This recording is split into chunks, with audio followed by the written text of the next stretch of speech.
Welcome to Story Chats at Inspy Romance. I'm Elizabeth Madry, and I'm here with my two co-hosts. I'm Narelle Atkins.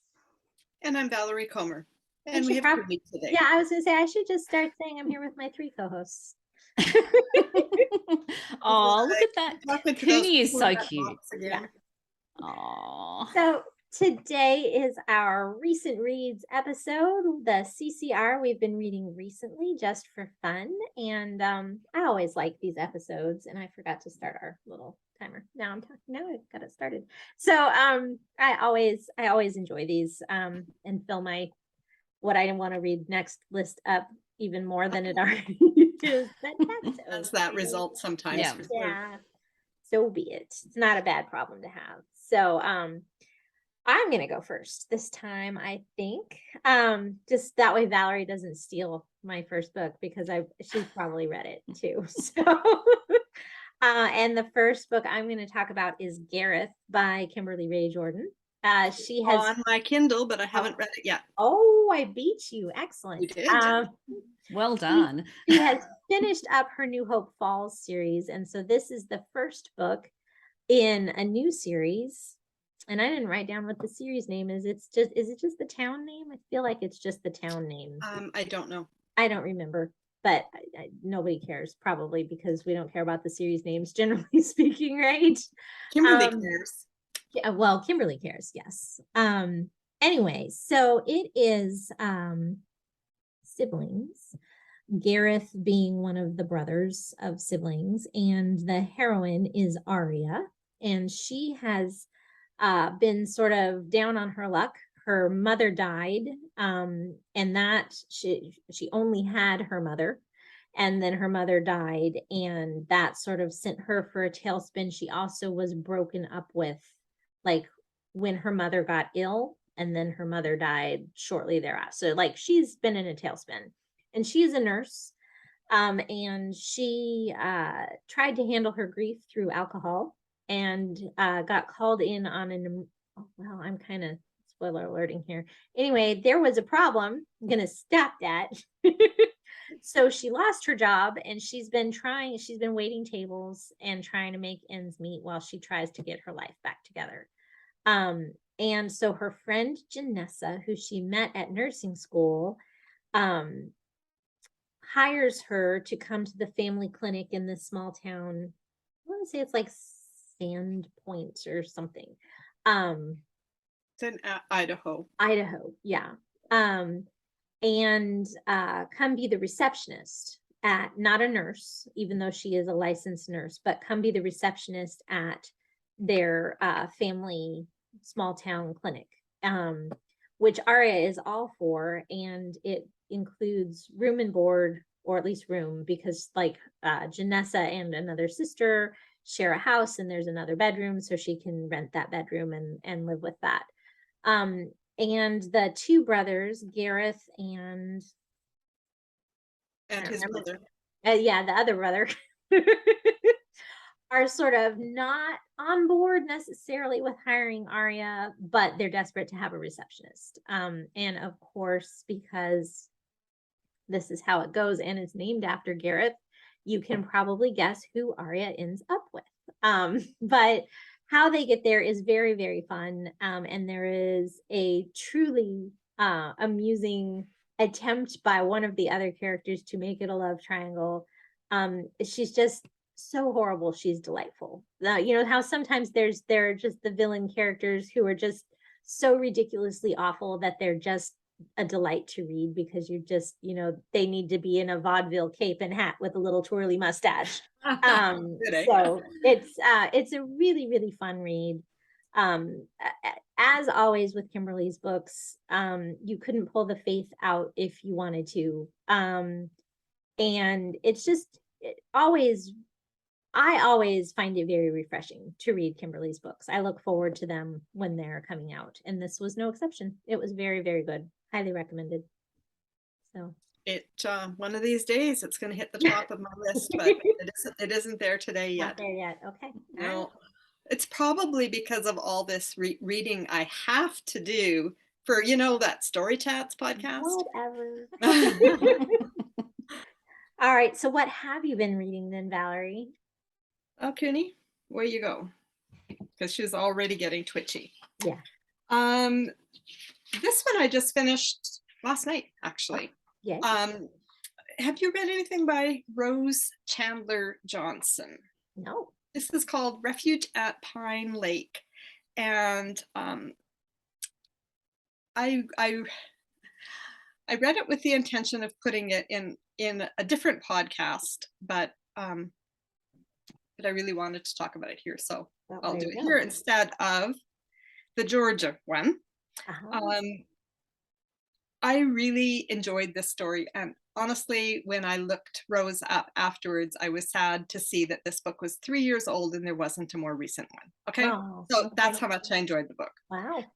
We have Matt. He is a professor and author who whose wife passed away in a car accident about 4 years ago, and he has been barely functioning on autopilot ever since.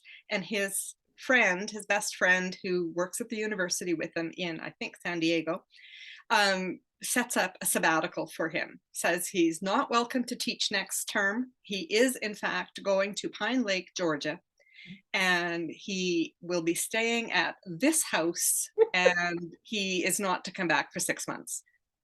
So That's go great. away. Mm. Wow. So he does, because apparently he doesn't have a job right now. Right. And he hasn't been writing. So he's had several books out, and he hasn't been writing since his wife died. So now we have Robin. She is the daughter of the owner of the house, and their family used to live here, and then her father passed away, and she and her mother moved to the city where she went to college and became a kindergarten teacher, and now she's taking a year off from teaching because she is writing and illustrating a children's book. So she has a studio where she is making these whimsical artwork for her children's books. And I often don't really enjoy books about authors because, I don't know, I guess to me it's just like, it's what we do. It's do other people really care? Whatever. But I really enjoyed this one. She pretends that she is part of the package that was paid for. Like, she'll cook for him his breakfast and his dinners, and she'll take care of some of the maintenance and stuff. And she lets him believe that. He assumes it, and she lets him believe that. So that comes out later on, but she starts out fairly immature. She wanted to go back to the lake house, even though her mother had rented it out to this guy, because she met a guy there that she wants to see if it's going to go somewhere, and that guy is not Matt. So it's not really a love triangle at all, but she is trying to make something happen with this other guy at the same time. Anyway, there's a lot more to the story. There wasn't much that I didn't love, and I would recommend that if you want to enjoy a sabbatical of your own at the lake in Georgia, that you give this one a try. Refuge at Pine Lake. Excellent. Sounds good. That does sound fun. Sounds really fun. Narelle. Okay, well, I'm going to talk about A Seaside Wonder by Melissa Tagg. So this is the second book in her Muir Harbour series, and I've talked about which episode? In one of the episodes, episode 82, when we talked about the northeastern states and Maine was included, I talked about Autumn by the Sea. Right. And so I'm not going to go over the setup too much because you can go back and listen to episode 82. So this one, I was really waiting for it to release, and then it turned up on NetGalley, and so I went and grabbed it on NetGalley. So thank you, Melissa Tagg, for putting it on NetGalley. And so it's a romantic mystery like the first one, and I'm not going to, I mean, you can read it as a standalone, but probably in the way we've talked about with Tony Charlot's books, you're better off to read the In Search of a Prince first before you read to Win a Prince. For this one, I'd say read the first book before you read A Seaside Wonder. I just want to interrupt to our fans and listeners. If Narelle says they need to be read in order, you know they need by to. Golly, you better, yeah. Yes. And I think it would be because and the reason is it relates to for me, I think it relates to the first chapter. And I think sometimes in a second book or a third book, you can do something that's a little bit unusual and riskier with the first chapter in terms of engaging the reader. And so this is Indy's story. She was in the first book. She had the boyfriend that everyone was a bit unsure about whether he was going to be a winner and whether they were going to stay together in the first book. And so in the second book, the way the story opens is she's had an antique shop in Muir Harbour, opens a second one in Augusta, Maine, which I believe is a larger city in Maine. I'm not that familiar with Maine, but I did look it up. And I think it's inland, it's not on the coast. And so she's got this antique shop that's not doing brilliantly well. And and the hero is a history professor who lives in town, and his name is Philip. And he's been looking, he found this letter. He was raised by his grandfather, who was quite an aloof, distant man, who really didn't show him sort of a lot of love. He was really of his generation. But he found this letter that it's a love letter that his grandfather had written to Maggie Muir. And when he sees that this store is owned by Indy Muir, he wonders if they're related, because he's really curious about who this Maggie Muir is. Now, if you've read the first book in the series, you'll know all about Maggie and all about the history. And this is why I highly recommend you read these books in order, because this will sort of throw you off a little bit if you don't know the history, whereas I was there with bells on, completely into it. So the meet cute. Interesting mental picture. Yes. So the meet cute in the first book I talked about at length has been fabulous. And this is another really interesting meet cute. And it had sort of elements that reminded me of Kara Isaac's Can't Help Falling. So Beth, what do you think happened if I say that? I'm going to play a guessing game. I'm trying to remember. Can't Help Falling is the hiding in a wardrobe in a antique shop looking for one, right? Yes. So, I mean, I went, that because I loved Can't Help Falling by Kara Isaac, and I'd love to see Kara Isaac write more books. So, Kara, if you're listening, please write some more books just for me, because I miss your books. But anyway, I digress. So going back to this one, so Philip, he's very he's socially awkward. He's a bit nerdy. He really doesn't want to be around people. If he can avoid going to a dinner party, he will, and he does. And so he happens into this antiques shop, and he hears this argument going on out the back. And what it is Indy and her fiance breaking up. And he's like, I'm really uncomfortable. I shouldn't be listening to this. This is their personal, private business. What do I do? The bells rung as I've walked in, but they haven't heard me. And so he sort of goes into this social paralysis. And then he hears there start to come out, and there's this wardrobe that happens to be near him. So he goes and hides in the wardrobe. Because, of course, that's what you do to fix his situation. As you do. Yeah. Yeah. You want to disappear. So he went and hid in the wardrobe. And of course, she discovers that he hid in the wardrobe. And so it has that sort of Narnia thing. And I will admit, I loved Narnia when I was a kid. And when my sister drove me crazy, which was on a regular basis, and nothing's really changed, I used to go and hide in the wardrobe and hope I could go to Narnia. That was me when I was a little kid. I used to hide in the wardrobe. So I can totally relate to hiding in wardrobes. But for a grown man, a large grown man, to do that, it was hilarious. And so that sort of sets the tone for quirky and different. So I'm not going to say any more, because I've taken up all this time talking about the meet cute. But if you've read the first one, I had a little look at the reviews, because I'm often interested to see how people perceive books. And a lot of the reviewers said that this one was better. And they didn't like the first one that much, but they liked this one better. So I'm really into this series, and I'm so happy to hear there's a third book. So I really enjoyed it. I'm going to have to suck it up and buy these. They're traditionally published, and so my wallet cries a little bit when I look at them, but I'm going to just have to suck it up. They sound so good. They're indie. They're indie published. So you wouldn't know, because she's releasing them the way you would release a traditionally published book. So they're a bit pricier. She's pricing them the way you would traditionally publish books. As you do. As we do. Yeah. I mean, and they're long. I dream of being able to charge traditional publishing prices, right? So. But I enjoyed it. So, but as I said, I'm a big fan of this series. All right. I'm gonna keep maybe if they're indie, maybe they'll go on sale. Maybe she'll do a little sale and I can get them cheaper. Yeah, the first one has been on sale. Has it before. been? I probably missed it. Yeah. Didn't I? Darn it. Maybe Darn when it. book 3 comes out, book 1 will be on sale. Yes, I'll just Yeah. but that sounds so fun. So I'm gonna have to read it. And if, like Valerie said, if Narelle says you have to read both of them, I'm gonna have to read both of them. So Well, I just don't want to. Yeah. The problem when you talk about a book 2 is that if someone hasn't read book 1, and book 2 only came out in early October, so it's pretty new. So a lot of people wouldn't have read it. That's why I'm not saying much, Yeah. because Well, I really don't want to spoil it. and if it's romantic mystery, like you can't say as much because of the mystery is Yeah. a big part of the plot as opposed Want to to spoil that yeah. part. Yeah. Yeah. Yeah. Like with romance, we all know the guy and the girl get together. That's the Yes. point. I know. Spoiler alert. Right. Yeah, I It's didn't not a know that. spoiler. But with a mystery, an actual honest to goodness mystery plot line, like you can't spoil that. I mean, you can, but you shouldn't. We're not going to spoil it to you today. So my next one is actually 2. I'm putting them together because they're books 2 and 3 this year. As you do. As I do.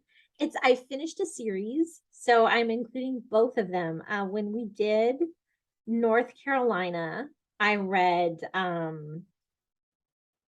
Hope Toler Dougherty's Forever Home, I think is what it was called. And so I enjoyed that so much. I wanted to read the other 2 books in the series, which are a Hatteras Surprise and Forever Home. And I was about 2 pages into a Hatteras Surprise when I was like, I have read this before. Because I kept reading and I'm like, where have I read this? Because I know I have read this, but I didn't recognize the cover at all when I grabbed it in Kindle Unlimited. And it was in a collection from with the snowman. It's the light blue cover with the snowman made out of sand snowman. By Yeah. Press. It's Amy English has a book in it, and Hope Toler Dougherty, and I've totally blanked on the name and I didn't write it down. So I'll put that on there. It's like seashells and Christmas dreams or something. It's a Christmas at the beach collection. Okay. Anyway, so but it was good. It was good enough I read it the second time. I'm like, well, I already checked it out. I might as well finish reading it. Might as well. Yeah. And that one was fun because it the hero had vacationed at the beach on Cape Hatteras with his family as a child, and the girl was a local, and they had run around all summer together and then totally lost touch, primarily because she had a regional accent, a fairly heavy regional accent that she had overheard them not mocking, but like trying to affect. And they weren't doing it in a mean-spirited way, but she assumed they were. So when they left and they came to say goodbye, she hid. And so now years later, she's still carrying the hurt from this, and she's actually gone to college to become like a speech pathologist to get rid of this accent and this sort of thing. And so when she recognizes him right off and is like, oh my goodness, of all the gin joints in all the world kind of thing, that's not a gin joint. She works at like a bakery. But anyway, but it takes him a lot longer to piece together that this is this girl that he's had this low level like childhood crush on for years. So it's adorable. And then the second one, Forever Home, is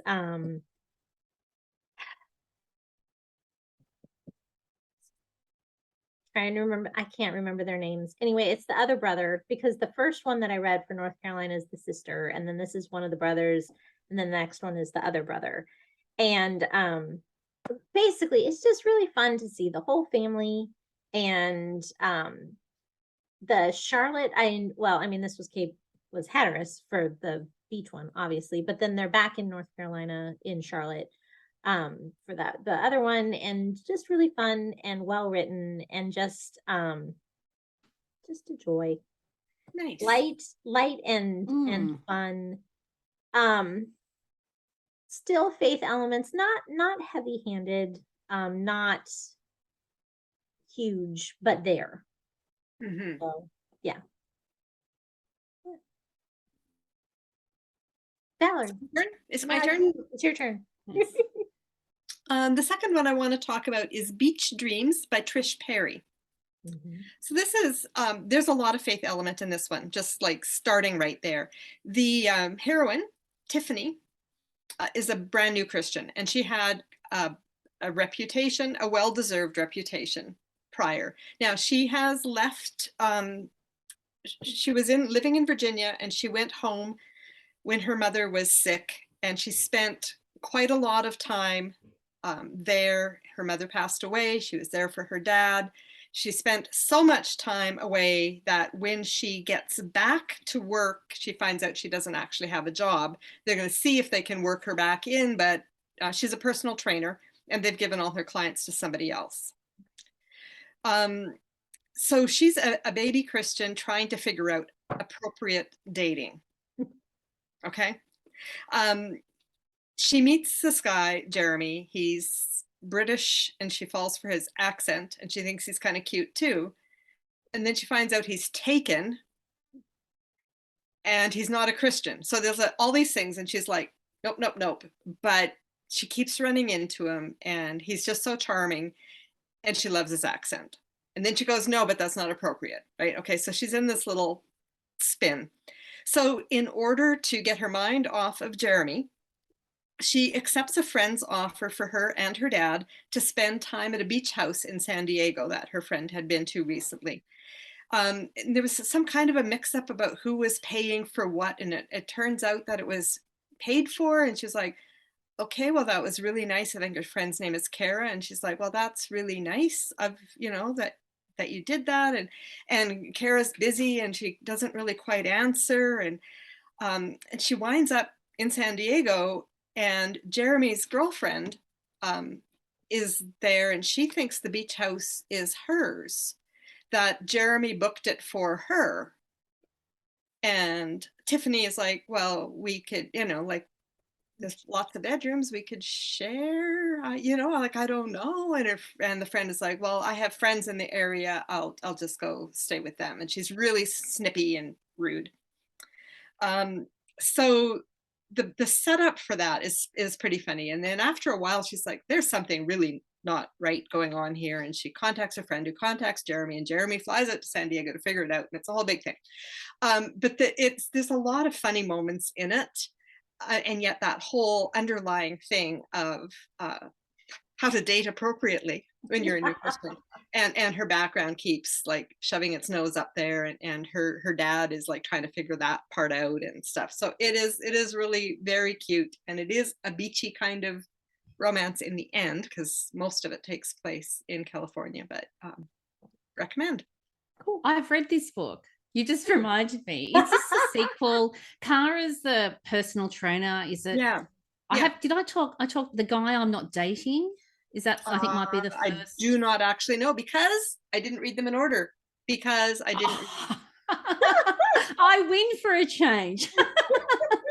I just picked this one up. I can't remember how it crossed my radar, but I really enjoyed it. So yeah, I read those books. Kara is married in this one, so yeah, it does stand to reason that the previous book in the series may have been hers. Are you looking it up, Beth? I am. I really enjoyed these books, and I probably read them like maybe 8-10 years ago. It's book it could 3. be that it's been a while. I didn't look at the date on it. It is new to me. Book 3 in 4-book series. Oh, well, there you go. Okay, I've read this. I've read at least some of the books. Let me assure everyone that you can in fact read it as a standalone. Well, it looks like the first 2 books were written by Sally John, and then Trish wrote books 3 and 4. Okay. I'm wondering if might not be a case where she had where they were traditionally published and then she got the rights back. Yes, that's what happened. Because when I looked up the one, because to the personal trainer one, I remember talking about it, the episode we did on, I think we might have done with Laurie Larson. maybe Yeah, at the we- end of yeah. 2021 after, Your memory's yeah, I think it better was than the mine. end of December episode on personal trainers and Mhm. fitness in CCR. And I remember Yes. looking that one up because I had the print copy and she got a rights back and she'd republished it. There we go. Yeah. There you There's the go. whole history of that book. There Anyways, you But it's go. a great series. I agree with everything that Valerie said. Okay. Cool. And Goodreads filled it in. All the missing details. Excellent. We love Goodreads. They have the history on everything. Yes. Cover history, every Yep. history. Yeah. Cool. Very cool. All right. Well, that sort of gets us to a good stopping point. And Narelle, you said you just had the one today. Yes, I only have one, but we can So- always just we could talk about 10 books in this episode each. Yeah. Yeah. no, that's fine. I mean, I read more books than that, but those are the two that are most memorable to me in the last few weeks. So I'll stick with those. Excellent. Well, we would love to know what you've been reading lately. Leave us a comment on the YouTube channel or on our Facebook page. And if you're over there on YouTube, don't forget to subscribe and hit that notification bell so you never miss an episode. We will look forward to seeing you again next week. In the meantime, don't forget to fall in love with a good book. Bye. Bye. Bye, everyone.